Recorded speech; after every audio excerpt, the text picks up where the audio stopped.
অভিমান করলে সেটা ভাঙানো যায়, কিন্তু অভিনয় করে অভিমান করলে সেটা ভাঙানো যায় না।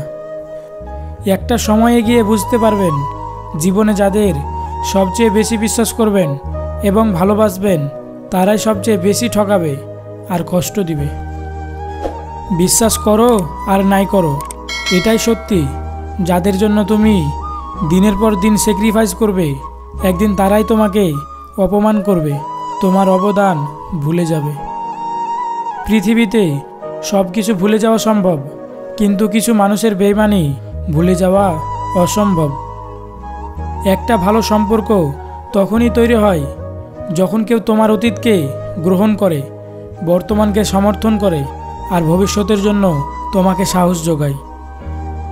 যাকে তুমি ভালোবাসো তার জন্য জীবন বিসর্জন দেওয়া সহজ, কিন্তু তার সঙ্গে সারা জীবন ঘর সংসার করা এতটা সহজ নয়।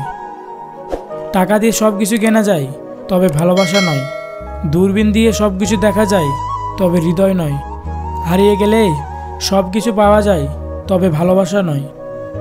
এই পৃথিবীতে বড় অসহায় সে যে নিজের কষ্টগুলোকে হাসির আড়ালে লুকিয়ে রাখে। সময় আর আপনজন যখন একসাথে আঘাত করে, তখন মানুষটা বাহির থেকে নয়, ভেতর থেকে শক্ত হয়ে যায়। কখনো কখনো চলে যাওয়াই উত্তম, অহংকারের জন্য নয়, আত্মসম্মানের জন্য। ভালোবাসা হলো এমন একটা মায়া, তুমি যত দূরে যাবে ততই কাছে টানবে, যত ভুলে যাবে ততই মনে পড়বে, আর যতটুকু হাসবে তার থেকে অনেক বেশি কাঁদবে। মানুষ ইচ্ছা করলে অনেক কিছু মনে রাখতে পারে, কিন্তু চাইলেই সব কিছু ভুলে যেতে পারে না।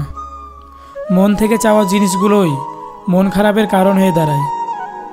মানুষ এমন একটা প্রাণী যাকে বিশ্বাস অবিশ্বাস কোনোটাই করা যায় না।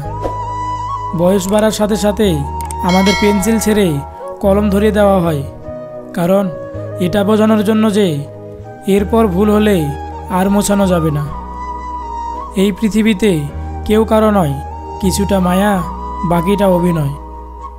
কেউ কষ্ট দিলে ভেঙে পড়বে না, মনে রাখবে উঠে দাঁড়াতে একটা হাত লাগে, কিন্তু ঘুরে দাঁড়ানোর জন্য লাগে একটা আঘাত। প্রত্যেকটা ছেলে শ্বশুর বাড়িতে জামাই আদর পায়, কিন্তু প্রত্যেকটা মেয়ে শ্বশুর বাড়ির বউয়ের আদর পায় না। তার কাছে হেরে গেলাম যাকে সবচেয়ে বেশি মন থেকে ভালোবেসেছিলাম। যাদের বাহিরটা আনন্দ দিয়ে সাজানো থাকে, তাদের ভেতরটা কষ্ট দিয়ে ভরা থাকে। এই মন যাদের মন থেকে হারাতে চায় না, তারাই যেন সবার আগে মন থেকে হারিয়ে যায়। এটাই সত্যি।